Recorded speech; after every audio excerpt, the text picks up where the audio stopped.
We're going to be continuing in our series, Jesus Is, where we talk about basically who Jesus actually is. There's a lot of people in our world, a lot of opinions, a lot of different ideas or constructs or even characterizations about who Jesus is. And so I thought we'd take some time and dive into the topic of who Jesus actually is. What are his characteristics? What are his attributes? What does Jesus actually look like? How do we actually experience Jesus in our lives? And it's based off of the book Jesus Is by Judah Smith. It's a great book. If you've never read it, I'd really encourage you to. Jesus Is by Judah Smith. And so today, as we dive into our next topic in this series, I want to start by asking you a question, okay? How many of you have something in your life that you really, really enjoy? How many of you have something in your life that you really, really enjoy? Something that brings you a lot of joy, a lot of happiness, something that you find fun, something that excites you. Maybe it's a hobby, maybe it's a sport, maybe you love baseball. I know Oliver loves baseball. Maybe it is an activity, or maybe you're a foodie. Maybe you love food trucks or going to different restaurants. My wife, Cassidy's a bit of a foodie. She loves going to all the different fancy, or they don't have to necessarily be fancy, just unique restaurants. Maybe you're artsy, maybe you're sporty. Maybe you're kind of techie, you love technology, or maybe you're musically enabled. We all have hobbies in our lives, all have fun things that we really, really enjoy. And maybe it's not a hobby. I've got lots of hobbies, but I've got one thing in my life which I really, really enjoy. It's not so much a hobby, but actually it is, and I left my prop over here, it is I love receiving Amazon packages. Anybody else love receiving Amazon packages? I just love receiving Amazon packages. It's so much fun. In fact, this trend, it kind of runs in my family. My father has been known to order 99-cent items off of Amazon just so that he can receive a package on the porch a few days later. We love getting Amazon packages, and I love all packages, whether it's Amazon or the USPS. No offense to FedEx. I'm not a big FedEx guy. They normally smash my package. But anyways, I love receiving packages. It's just something that is so fun. And actually, this is a church package. I ordered a bunch of books for one of our pod small groups in case if you're interested in joining a small group. Shameless plug, we'd love for you to join a small group. And some of the books are in this box as we speak. So I love receiving Amazon packages, and we all have things in our life, whether it's hobbies, people, relationships, activities, trips, music. Maybe you love going to Tahiti or something, I don't know. We all have things in our life which we really love, that we enjoy, that we find pleasurable, that we find happiness from, that we find joy from. And these things aren't bad. These things are from God.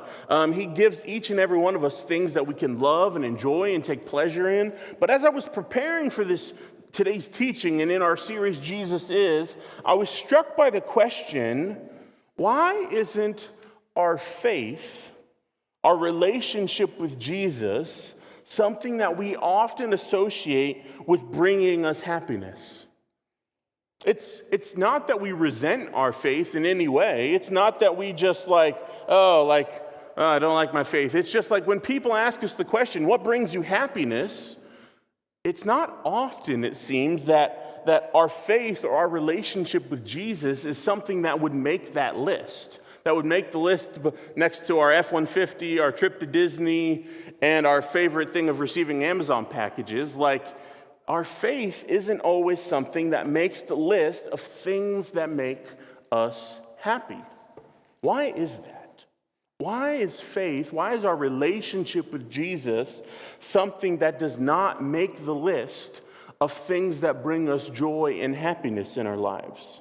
In fact, there's this kind of weird trend I've noticed where many Christians I've met who, for some reason, either intentional or unintentional, appear to have this resistance to the idea of Jesus and happiness being used in the same sentence.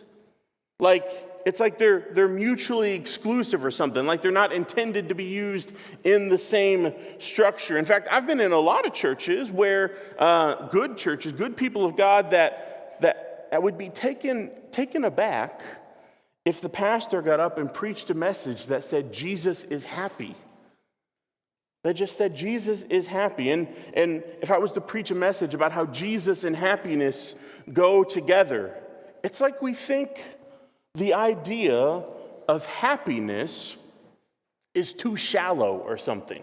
Like we're good Christian folk. We're supposed to aspire for something bigger, like holiness or something more impactful, something that has more theological sustenance to it. We have this resistance to the idea of Jesus and happiness in the same structure. In fact, I've been in a lot of circles where well-meaning good Christians say things like, God cares more about your holiness than he does your happiness. Well, that's not entirely theologically correct. Holiness is an important topic, don't get me wrong. It's an important topic, but the idea that God cares more about our holiness than our happiness is kind of well-intentioned garbage. Because I would argue that happiness and holiness are irrevocably intertwined. You can't live a life of true holiness without having happiness in your life. Holiness is not intended to be a synonym for miserable. That's just not the way it works. It's just not the way it's intended.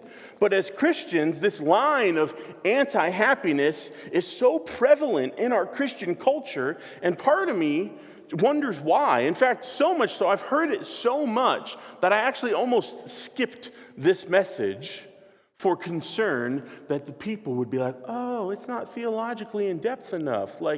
Jesus and happiness, you're supposed to talk about things that are more important than that. You're supposed to actually say things of sustenance on the stage. Well, I would say that happiness and holiness and the fact that our relationship with Jesus is intended to bring joy and happiness and pleasure and excitement in our lives is a key and crucial theological concept that we as Christians do not talk about enough. Good morning. Because it seems to me that somehow this belief has wiggled its way into American Christianity that God cares more about us taking up our cross than he does about us finding happiness and joy in our relationship with him. Now, don't get me wrong.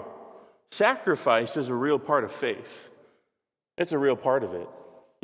The part of the way you live out your faith is through putting others first, through sacrificing, through trusting God even in hard times. But when I bring up the topic of happiness, I've found that often there's a few groups of people in the room.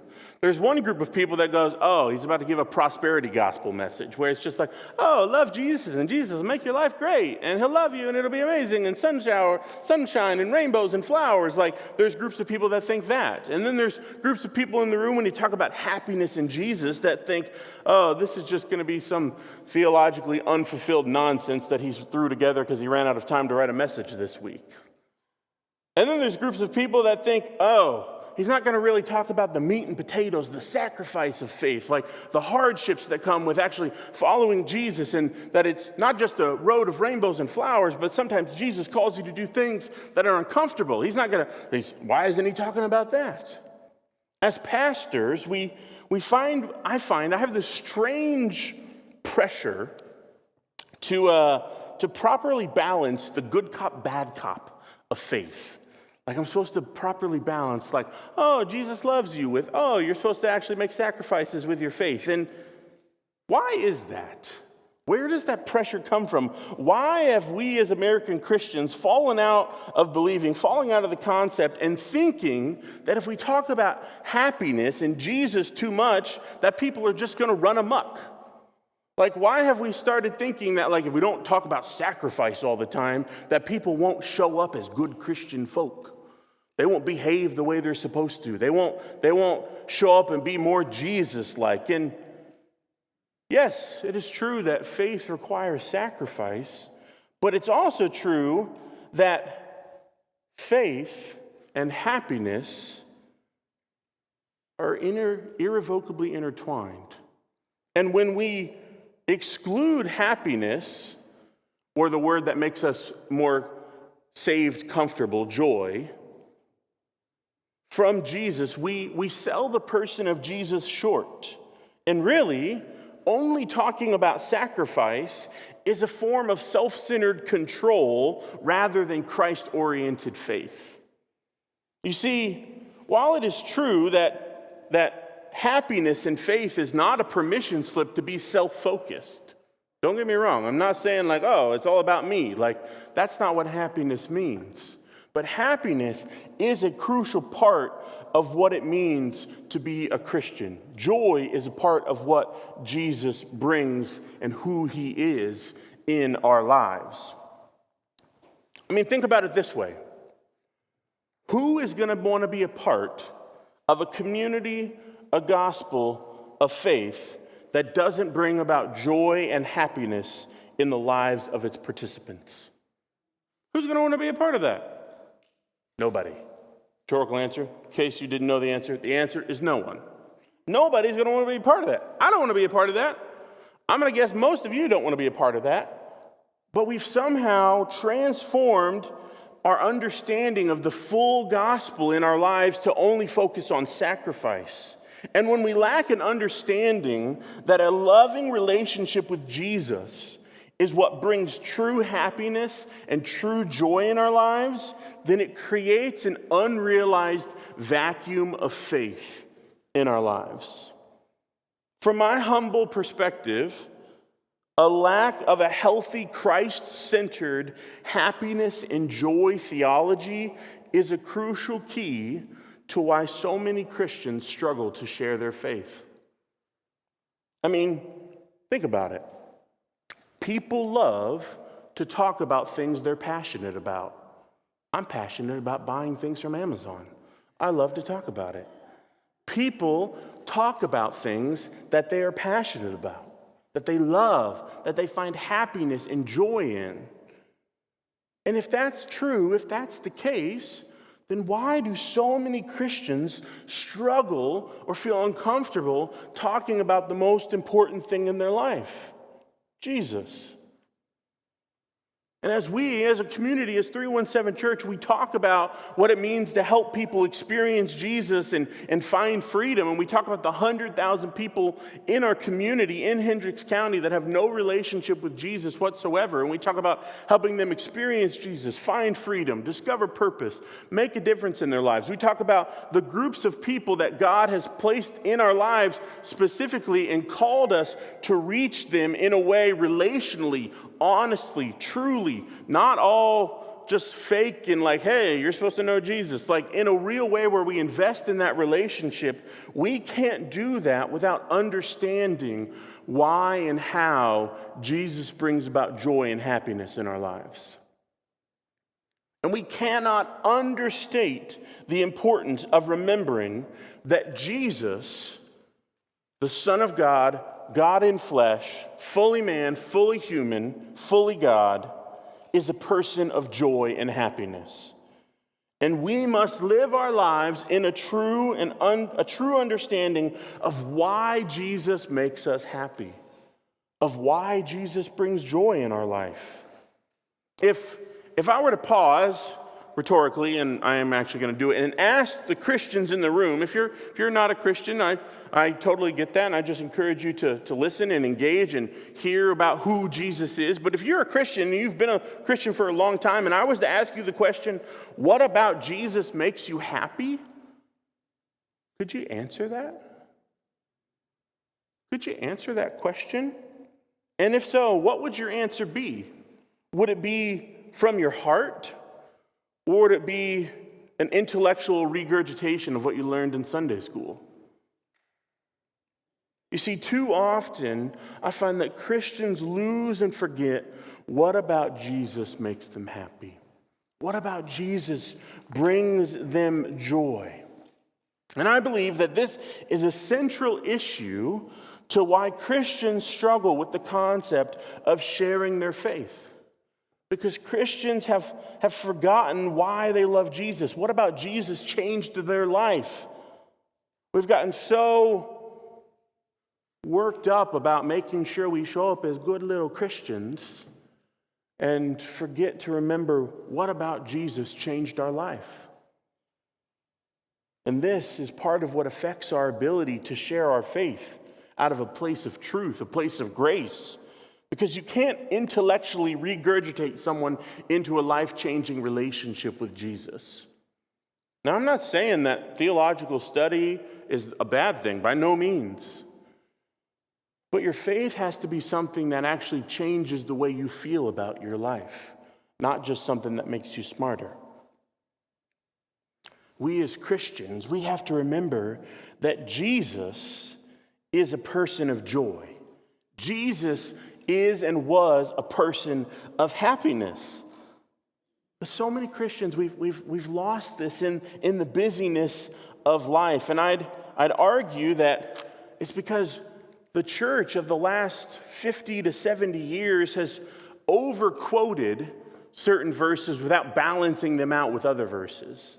We've overquoted verses like Matthew 16:24, which says, "Then Jesus said to his disciples, 'If any of you wants to be my follower, you must turn from your selfish ways, take up your cross, and follow me.'" Great verse, true verse, a verse we can't live without. And there may be some of you here in this room that need that verse today, to remember that verse, that God calls us to a life of selflessness, to put others first. But we also have to remember that there are other scriptures that Jesus said, like John 17:13, which says this, "Now I am coming to you." He's speaking to the Father. This is in one of Jesus' prayers.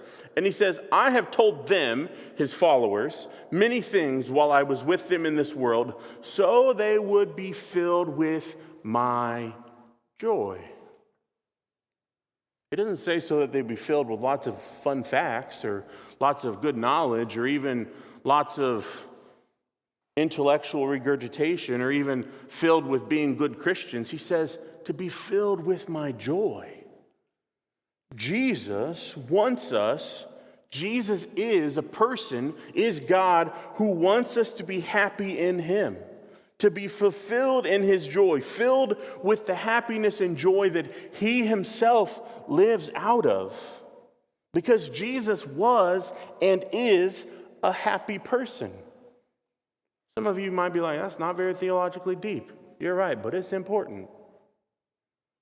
Jesus was and is a happy person. But how many of us, when we go and we think about who the person of Jesus is, think, "Oh, Jesus was happy"? Like, when we think about that, like when we think about Jesus, like, is that what we think about? Do we think, "Oh, Jesus was a happy person"? I would imagine that very few of us, that makes the top 5. I'll tell you right now, for people who don't yet know Jesus, that don't even make the list. There's been this recreation that Jesus is this stoic sage who walked around and never smiled and said, "Oh, I saw that," and walked around with hands clasped, waiting to share his next bit of wisdom with the people.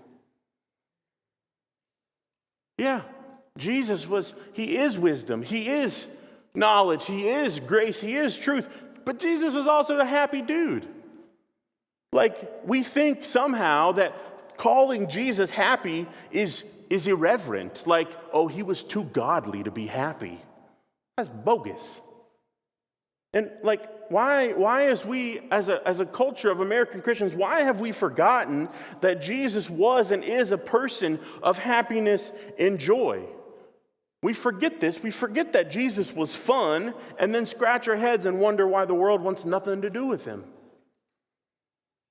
Well, one of the reasons is because nobody knows that he's a person of joy and happiness, a person of fun. They just think of the meme of Jesus popping his head to the side. "I saw that." Like, that's what the world thinks, but that's not even close to who Jesus was. fact, that's the like the opposite of who Jesus is.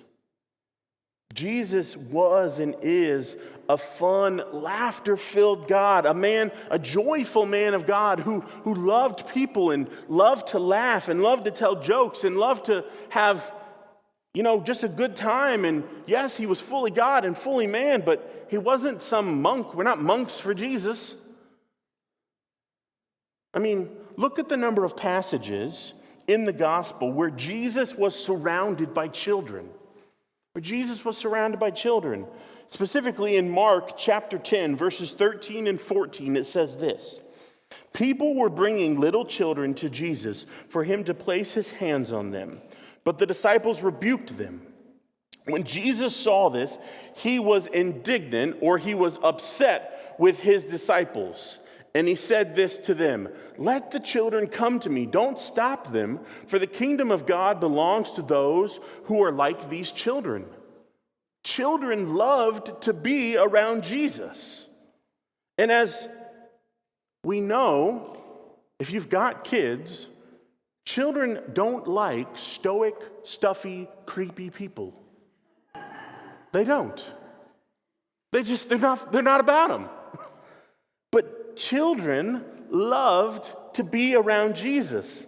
They loved being around him because Jesus is and was a person of joy and smiles and hope and freedom and a longing that happens in the lives of those who love him and follow him and who live their lives around him.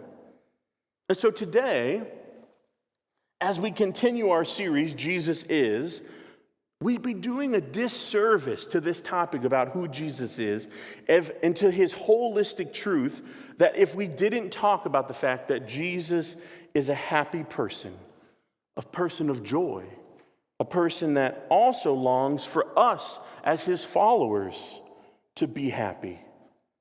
Yes, Jesus was a person of sacrifice. I got some great messages, we can preach on that later. Yes, Jesus was a person of holiness and calls us to follow him in that, to be more like him. But Jesus also was a person of happiness and joy, and those are actually central themes of the gospel of Jesus that we so often overlook as not important enough. Why is that? Because joy is a central theme of who Jesus is and what he brings. Looking at the Gospel of Luke, the second chapter, this often is a Christmas passage. So as we read this, you're going to be like, oh, we're having Christmas today. This is often a Christmas passage. But in Luke chapter 2, this is the passage where Jesus is actually born. And you've all probably heard the Christmas story. And the angels go to the shepherds in the field and they bring a message. And this is what they say in Luke chapter 2, verses 9 through 10. It says, "Suddenly an angel of the Lord appeared among them, and the radiance of the Lord's glory surrounded them. They were terrified, but the angel reassured them. 'Do not be afraid,' he said. 'I bring you good news that will bring great joy to all people.'" The angels tell the shepherds that they have good news that will bring great joy. They don't say good news that'll bring grumpy know-it-alls or boring church services or good news that'll be about a God who's too important to be happy. They don't say we're bringing the organization Monks for Jesus to the scene. They say great joy for all people. Not even mediocre joy, not even like, I'm kind of excited about that. Great joy for all people. And on top of that, the term gospel, which we talk about a lot as like the gospel of Jesus, the term gospel literally means good news. That's what it means, good news. It's not bad news, it's not sad news, it's actually not even classified as important news, which it is, by the way. It's classified as good news. Joy, happiness, is literally what is ushered in when Jesus enters the room. Jesus brought with him and brings with him in the lives of those who follow him, those who accept him, those who claim him as their personal Savior. He brings joy for all people. Great news, good news, gospel. And we cannot, as a community, as a church, who are working to reach the 100,000 people who don't yet know Jesus, we cannot forget about this. We cannot call Jesus being happy too shallow, because to do so leads us down a road that lives a life out of our own strength and not out of the fullness of the gospel found in Jesus Christ. It leads us to looking for happiness in all the wrong places, so to speak. Because as people who are following Jesus, as members of 317 Church who are working to live a holistic life for Christ, it means that we get to be people who live a life of immense joy and happiness in the person of Jesus Christ. Because the reality is that true joy, true happiness can't be found anywhere else. Nowhere else. Nowhere else. Only in the person of Jesus Christ. Because let's be real. Every person, followers of Christ, not followers of Christ, everyone in the world, so much so that it's actually written in the original documents of our great nation by Thomas Jefferson, all people should be able to have the pursuit of happiness. Everyone is looking for happiness in their life, whether or not they want to admit it or not. Everybody's looking for happiness. People ain't looking for more knowledge. People are looking for happiness.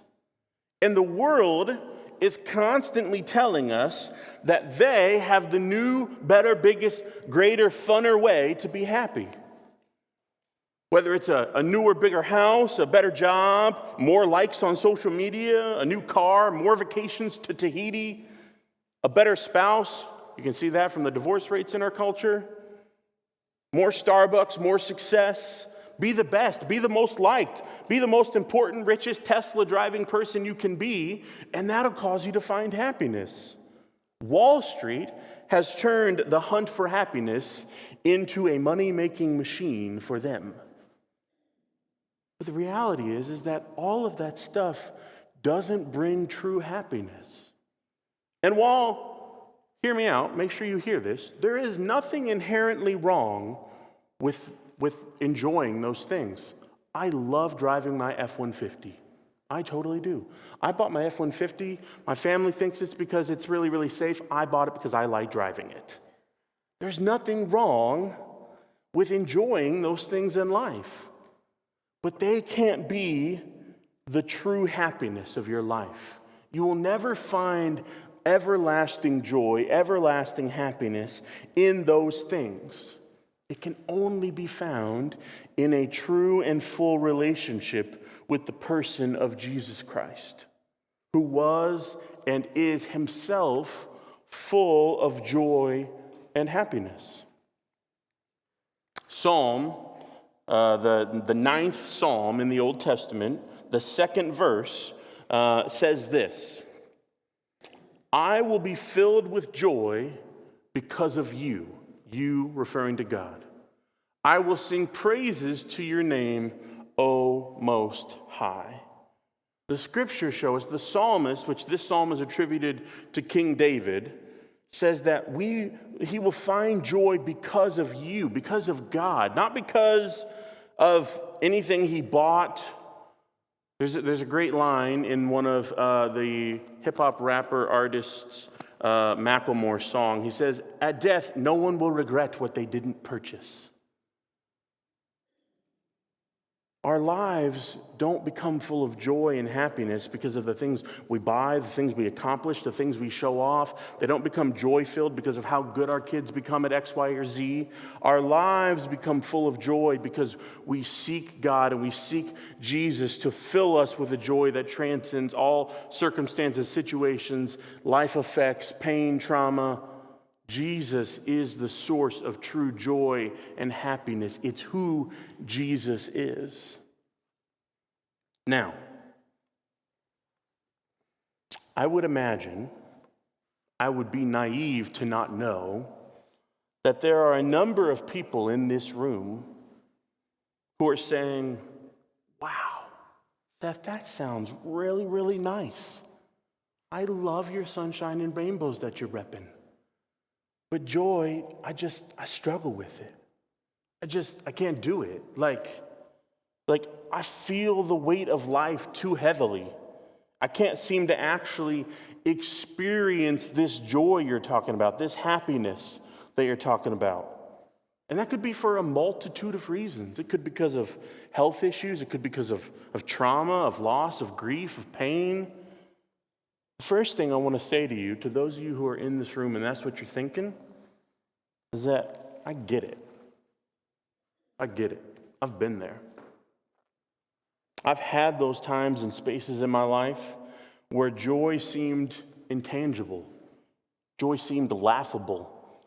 It might have even seemed like a cruel joke. Joy didn't seem real. At least not real for me. Didn't seem like something I could have. Might be great for the hippies over there, but I ain't getting any of it. I don't know if any of you are hippies. I just pointed. They're over far outside the other room. If that's you today, I want you to hear the words of these two scriptures. The first one comes from the 30th Psalm, the 5th verse, B technically, the back half of it. It says this: weeping may last through the night, but joy comes in the morning. And then from Matthew chapter 11, verse 28, Jesus says this. He says, then Jesus said, come to me, all of you who are weary and carry heavy burdens. I will give you rest.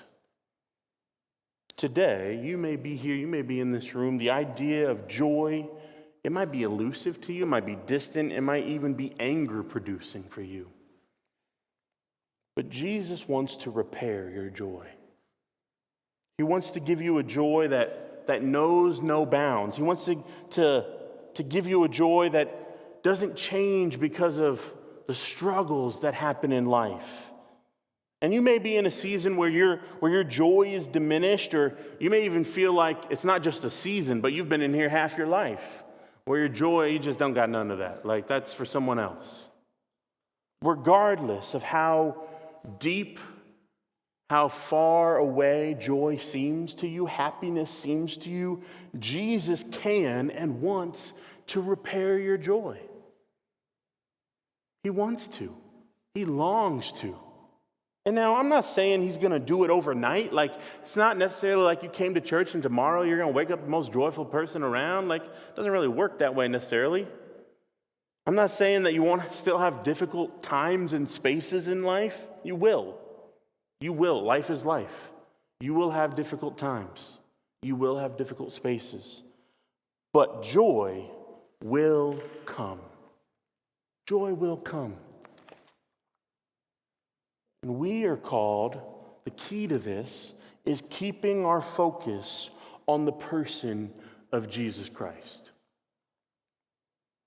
Keep our focus on the joy that he lived out of, the happiness that he represents.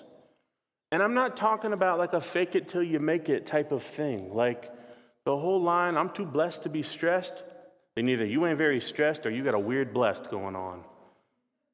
Because life gets stressful sometimes. And this isn't a fake it till you make it kind of joy. Biblical joy is not a, oh, I'm fine, everything's fine, it's going to be okay, fine type of life. Biblical joy in the midst of struggles, in the midst of pain, in the midst of anguish and struggle and hardship, transcends our circumstances. It provides strength in all matters. And you might be here today and you might be in a season of sorrow. Life, that happens at times. But joy comes in the morning. And even in the midst of your sorrow, you can live a life that focuses on the joy of Jesus and find strength from that.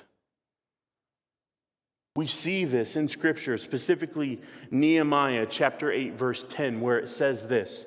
In this passage, the Israel nation has basically been obliterated, okay?